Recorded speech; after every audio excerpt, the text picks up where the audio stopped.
En fait, la deuxième semaine de mon stage, avec mon pôle, on a eu la chance d'aller à la Gacilly. En fait, la Gacilly, c'est un village en Bretagne et c'est le village où est né Yves Rocher. Et c'est là où en fait sont cultivées toutes les fleurs comme la camomille ou le bleuet qui sont cultivés par Yves Rocher. Il y a les usines qui vont fabriquer les produits. Et on a logé dans l'éco-hôtel spa de Yves Rocher, donc ça c'était aussi très sympa pour commencer le stage. Salut, c'est Maxence et vous écoutez Wannabe, le podcast qui vous aide à trouver le stage de vos rêves. Chaque semaine, je rencontre un stagiaire pour avoir des insights sur son quotidien, ses missions, le recrutement et l'ambiance dans son stage. Aujourd'hui, je rencontre Zoé, assistante chef de produit chez Yves Rocher. Je vous souhaite une bonne écoute et bienvenue dans Wannabe.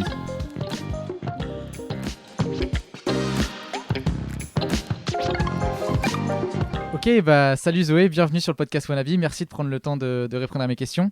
Dans un premier temps, peut-être, est-ce que tu peux te présenter rapidement ainsi que ton stage ? Oui, ok, pas de problème. Donc du coup, moi c'est Zoé Alboui, je viens de Seine-Saint-Denis, j'ai fait 2 ans de prépa ECS et du coup j'ai intégré l'école de Schema Business School l'année dernière, donc sur le campus de Lille. Et depuis janvier, je suis en première partie de Césure et je suis en marketing développement produit, donc je suis assistante chef de produit chez Yves Rocher. Je suis sur le pôle animation parce que du coup chez Yves Rocher on a différents axes et du coup le pôle animation c'est pour animer donc les différents temps forts de l'année et les éditions limitées. Donc il y a 2 temps forts, c'est Noël et les éditions de printemps. Et moi, je suis principalement sur Noël, du coup. Ok, hyper clair du coup.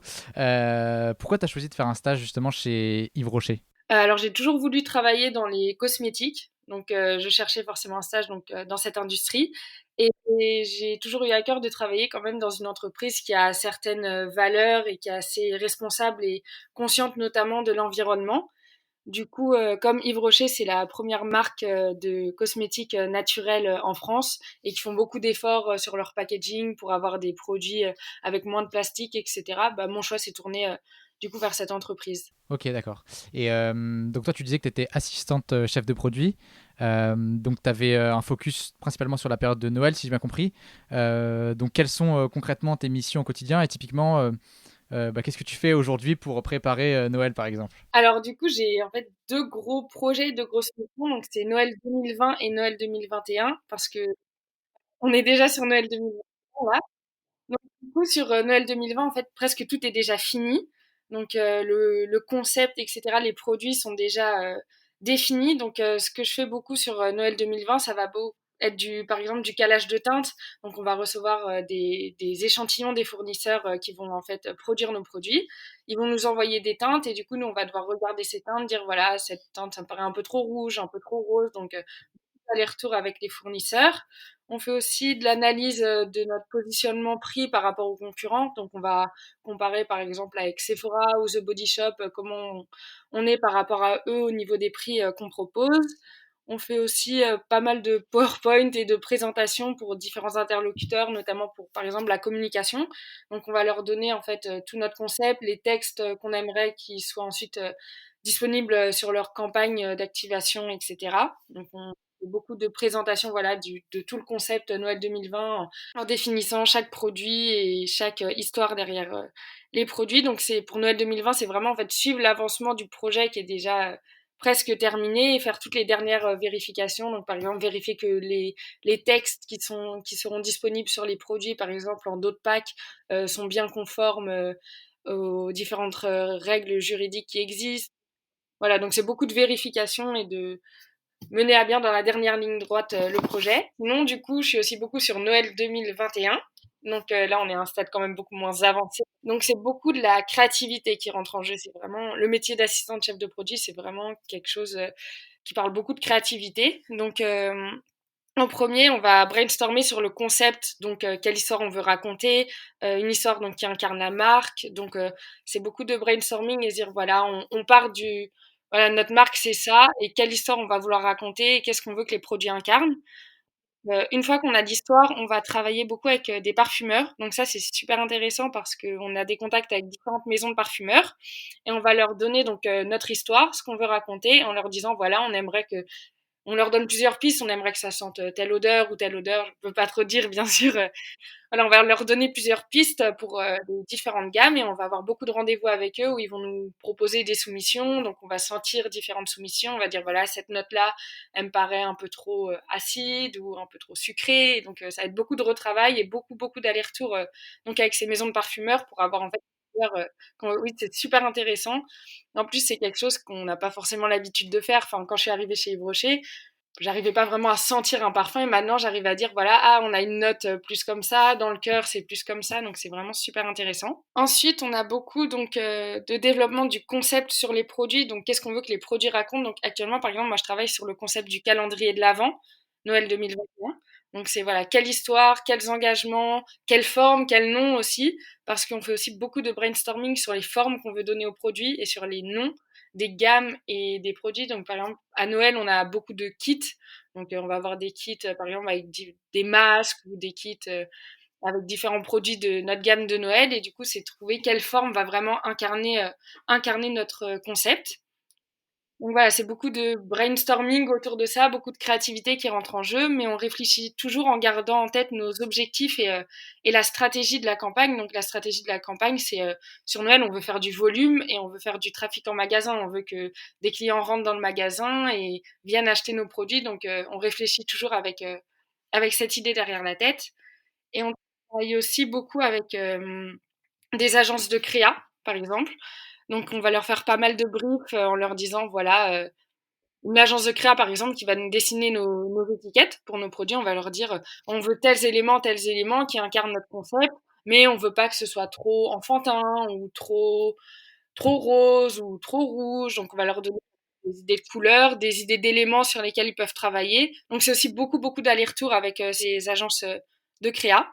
Noël 2021, c'est beaucoup de créativité. Noël 2020, c'est plus vraiment de la gestion de projet et d'avancement de projet. Et ensuite, à côté, je fais aussi pas mal d'analyses chiffrées. Donc, par exemple, j'ai dû faire l'analyse chiffrée de la campagne de Noël 2019. Donc, voir les volumes et les CA des différentes catégories, voir qu'est-ce qui est en baisse, pourquoi c'est en baisse, essayer de trouver des explications. Et enfin, la dernière grosse mission de mon stage, c'est aussi la veille concurrentielle, parce qu'on regarde beaucoup aussi ce que fait la concurrence, notamment sur Noël, qui est une période très compétitive où il y a beaucoup de marques qui vont sortir des nouveaux produits. Donc, on regarde ce que fait la concurrence, les learnings qu'on peut en tirer, les learnings les plus intéressants, et on essaie de retravailler par rapport à ça. Ok, bah c'est hyper complet. Enfin, je pensais pas que c'était aussi complet et surtout, je pense pas que vous prévoyez jusque 2021 les produits, etc. Et je pense pas aussi qu'il y avait autant de créativité, donc sacrée découverte. Euh, Si on rentre un peu plus dans les détails, comment s'organise, je sais pas, une semaine ou une journée type? Est-ce que tu as des routines? Tu parlais pas mal de brainstorming. Est-ce que c'est réglé toutes les semaines à certains jours? Je sais pas, voilà, est-ce que tu peux rentrer un peu plus dans les détails? Ah, en fait, ce qui est assez compliqué, c'est qu'on n'a pas vraiment de journée type. Moi, je pense que j'ai jamais fait deux fois la même journée parce que comme c'est des projets qui vraiment avancent et qui sont sur le long terme, chaque semaine, en fait, le projet, on est à un différent stade d'avancement. Donc, on peut pas vraiment avoir une vraie routine. Mais avec le télétravail, là, par contre, avec le confinement, on a une routine un peu plus établie. Par exemple, tous les matins à 9h30, on fait un call avec tout mon pôle. En fait, j'ai une petite explication pour que ce soit plus clair. Le marketing développement, c'est divisé en plusieurs pôles. Donc, on a le pôle skincare, make-up, personal care et mon pôle qui est parfum et animation. Donc, on est deux équipes donc avec une directrice de pôle. Et donc voilà, on fait des réunions tous les jours à 9h30 avec cette équipe. Donc c'est pas trop professionnel, on parle un peu, voilà, parce qu'il y a des gens qui peuvent plus ou moins bien vivre le télétravail, donc c'est aussi pour s'aider. Mais donc on a une réunion tous les matins. Et sinon, en début de semaine, on a toujours une réunion avec la directrice de pôle. Donc là, c'est que l'équipe animation. Et donc, elle va pouvoir débloquer par exemple, si on est bloqué sur une situation, elle va nous aider à la débloquer et on va parler de l'avancement de tous les projets. On a aussi des réunions d'équipe, donc là avec la chef de groupe. Donc c'est à ce moment-là, oui, qu'on va faire du brainstorming, qu'on va essayer d'avancer, comme on est sur des missions différentes, même au sein de l'équipe, donc il y en a qui vont plus être sur Spring, d'autres sur Noël, on va se parler tous ensemble pour essayer de faire avancer même le projet des autres, donc voilà, en brainstormant. On a aussi des réunions avec d'autres départements, donc par exemple le département du merchandising qui va faire l'activation en fait en magasin de notre campagne. Donc on a aussi beaucoup d'échanges avec eux. Donc oui, il y a des réunions qui sont régulières dans la semaine, mais sinon une routine, je dirais pas vraiment qu'il y a une routine. C'est en fonction de l'avancement du projet, on a différentes missions. Et par contre, tous les jours, on peut avoir différentes tâches opérationnelles qui vont arriver, donc des interlocuteurs extérieurs qui vont nous demander différents éléments sur les produits, donc des docs de décor, des infos sur tel ou tel produit, donc il faut aussi être assez réactif par rapport à ces demandes. Ok, trop bien, trop bien. Et puis du coup, c'est vrai que ça rend aussi le stage intéressant parce que tu vois le projet avancer au fil des semaines, j'imagine. Du coup, ok, je comprends mieux. Et tu parlais justement de ton pôle. Est-ce qu'il y a d'autres stagiaires dans ton pôle? Et si oui, comment se passent les relations entre stagiaires et puis avec tes managers? Mmh. Alors, oui, donc dans mon pôle, en parfum animation, donc il y a un stagiaire en parfum et j'ai une co-stagiaire donc en animation et je m'entends vraiment très, très bien avec les 2. On est une bonne petite équipe, je pense. On est toujours, en contact, surtout avec ma co-stagiaire, Inès, donc qui vient d'Audencia, qui est en animation avec moi. Je suis toujours en contact avec elle, même en télétravail. Souvent, on s'appelle, en fait, toute la journée comme si on était au bureau et donc même si on a des missions différentes, on s'aide toujours, voilà, brainstormer encore, donc on fait beaucoup de brainstorming entre nous deux et on s'entraide beaucoup.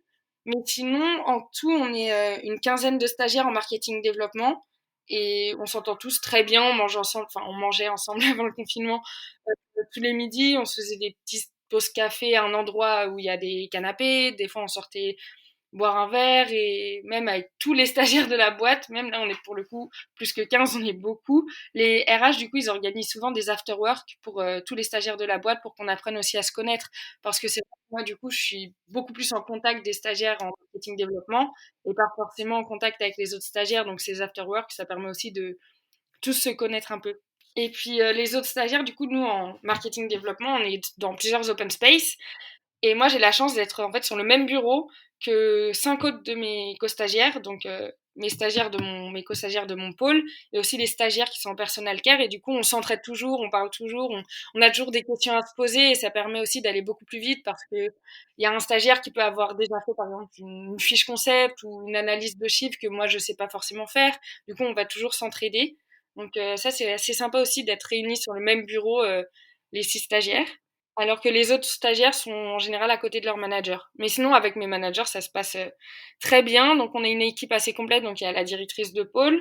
Ensuite, on a une chef de toute l'équipe animation. Et ensuite, il y a 3 chefs de produits, dont ma tutrice. Et ça se passe très bien avec elles. Et c'est très formateur. Elles sont vraiment là pour nous aider, pour nous donner des conseils. Et elles nous considèrent presque comme leurs égales, en fait. Elles nous font vraiment confiance dans ce qu'on fait. Bah, ça m'est déjà arrivé de valider des teintes sans forcément que ma tutrice soit là. Et ça vraiment, et c'est très appréciable d'avoir cette marque de confiance de leur part. Ouais, c'est hyper responsabilisant aussi pour toi, quoi. Et ok, trop bien. Et est-ce que tu peux peut-être nous parler d'un moment marquant de ton stage? Je sais pas, du coup, une mission, une journée, je sais pas, un moment qui t'aurait marqué, du coup, peut-être avant le confinement?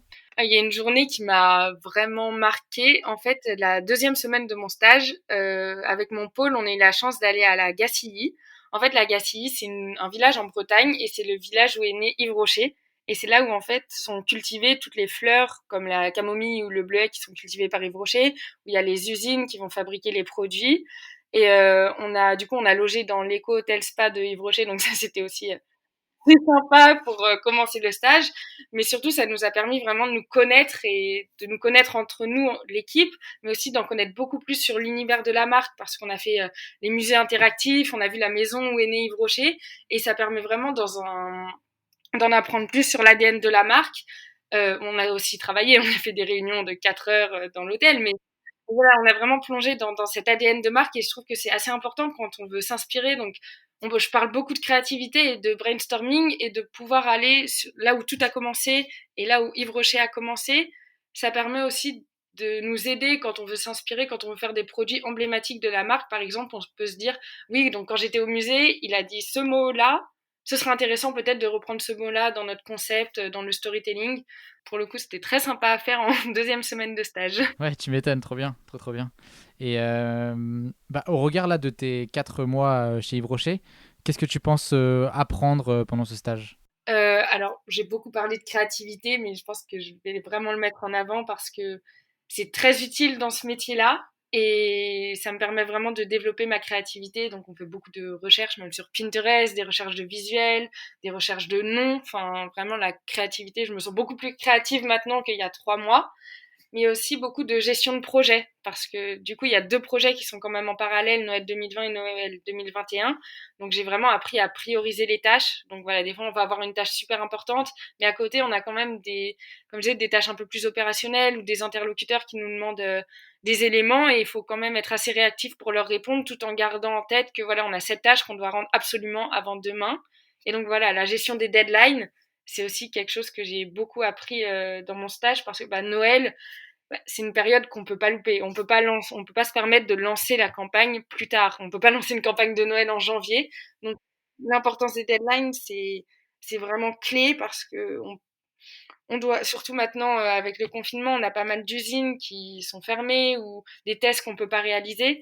Donc on doit aller encore plus vite et l'importance des deadlines, voilà. Ok, trop bien. Et puis, tu as aussi appris du coup à sentir un parfum, de ce que j'ai compris. Oui, alors là, développer mes sens. C'est vraiment, c'est bizarre à dire, mais même par exemple, quand on doit regarder différentes teintes, à l'œil nu, on peut juste se dire oui, enfin, j'ai 2 plaquettes qui sont rouges. Et en fait, quand on regarde vraiment à la lumière, on se rend compte que les deux sont pas du tout le même rouge et que c'est pas du tout le même effet. On va avoir, par exemple, un rouge plus sanguin, alors que de l'autre côté, on va avoir un rouge plus orangé et ça transmet pas la même chose. Et au début, j'arrivais absolument pas à faire la différence, par exemple, entre 2 rouges. Et maintenant, j'y arrive et c'est quelque chose de super intéressant. Trop bien, trop trop bien. Et ok, hyper intéressant. Si on revient peut-être sur le recrutement, comment est-ce que tu as eu le stage? Comment s'est déroulé tout le process de recrutement? Combien d'entretiens tu as eu? Quel type de questions tu as pu avoir? Est-ce que justement ils ont testé un peu ta créativité? Voilà, est-ce que tu peux rentrer dans les détails? Alors, moi, j'avais postulé sur le site de l'entreprise et j'avais une réponse assez rapide. Je crois que j'avais une réponse dans les 2 jours. Donc, j'ai passé un premier entretien RH par téléphone. Et après cet entretien RH, donc je me rappelle, je crois que c'était le mardi.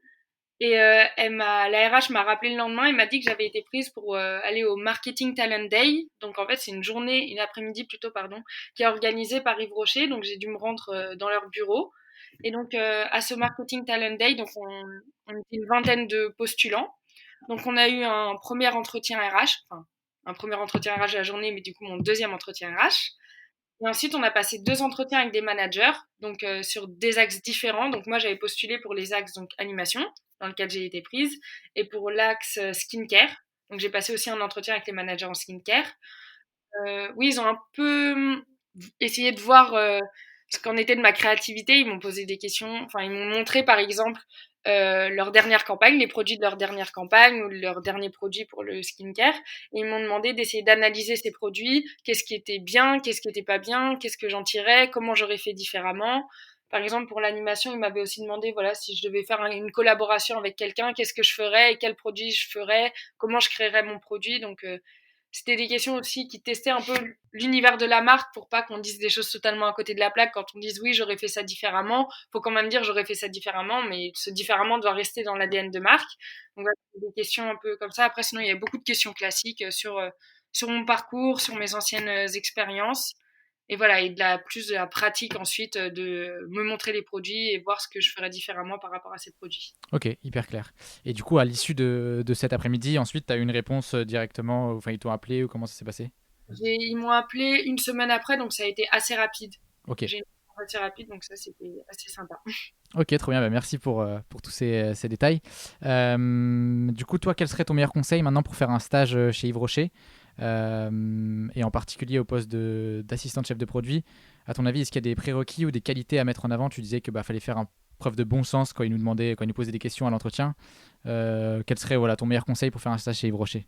Je pense que pendant un entretien, il faut vraiment mettre en avant son côté créatif, parce que c'est très important dans ce métier-là. Donner des exemples de comment on exprime sa créativité au quotidien ou avec d'anciennes expériences professionnelles. Et aussi mettre en avant sa connaissance des tendances de l'industrie des cosmétiques. Je pense que c'est très important aussi. Euh, Montrer qu'on s'y connaît sur l'industrie, qu'on connaît les grandes tendances du moment, qu'on connaît peut-être même les derniers lancements produits. Donc je pense que la créativité et la connaissance du secteur, c'est très important. Et en plus, un bon sens de l'organisation à mettre en avant. Ok. Et j'imagine aussi que faut connaître les produits Yves Rocher. J'imagine que c'est. C'est sûr, il faut connaître aussi l'univers de la marque, parce que c'est une marque qui est quand même une marque familiale, qui a une histoire. Voilà, ça a été créé par Yves Rocher. Le directeur actuel, c'est le petit-fils de Yves Rocher, donc c'est une marque très ancré dans l'histoire et il faut connaître tout ça. Ok, très bien, parfait. Écoute, peut-être pour finir le podcast, que tu peux nous parler de la gratification de stage que l'on peut espérer. Alors, en plus de l'hôtel spa, etc. Voilà, qu'est-ce qu'on peut avoir comme gratification de stage? Alors, en tant que césure, on est payé 1 000 € brut par mois et les fins d'études, je crois qu'ils sont payés 1 200 €. Donc voilà, il y a une différence entre les césures et les fins d'études, mais il n'y a pas de différence par contre entre les différentes écoles qu'il peut y avoir de représentées au sein des stagiaires. Ok, trop bien. Et est-ce que tu as des produits Yves Rocher, par exemple? Oui, en fait, tous les mois, il y a des ventes CE qui sont faites. Donc, il y a de la queue pendant 2 heures, mais on peut aller acheter des produits et tout entre 50 centimes et 2 € avec produits illimités. Donc, en général, c'est des anciennes collections, c'est pas les derniers lancements. Mais voilà, on a cette chance-là d'avoir des produits vraiment à prix réduit. Donc, toujours des copines qui me font leur petite liste de courses de leurs produits. Ok, bah trop bien. Bah écoute, merci beaucoup Zoé. Est-ce que peut-être les gens peuvent te contacter si jamais ils ont des questions plus précises sur ton stage? Oui, pas de problème, sur Facebook, LinkedIn, Zoé Alboui. Ok, parfait. Bah écoute, merci Zoé, puis bah bon courage pour la fin de ton stage. Merci beaucoup. Merci à tous d'avoir écouté jusqu'à la fin. Si jamais l'épisode vous a plu ou que vous souhaitez le soutenir, n'hésitez pas à laisser un commentaire sur Apple Podcast ou vous abonner sur Spotify. Enfin, si vous avez des feedbacks ou vous souhaitez que j'interviewe un stagiaire en particulier, n'hésitez pas à me contacter à maxence@lajpea.fr. À bientôt.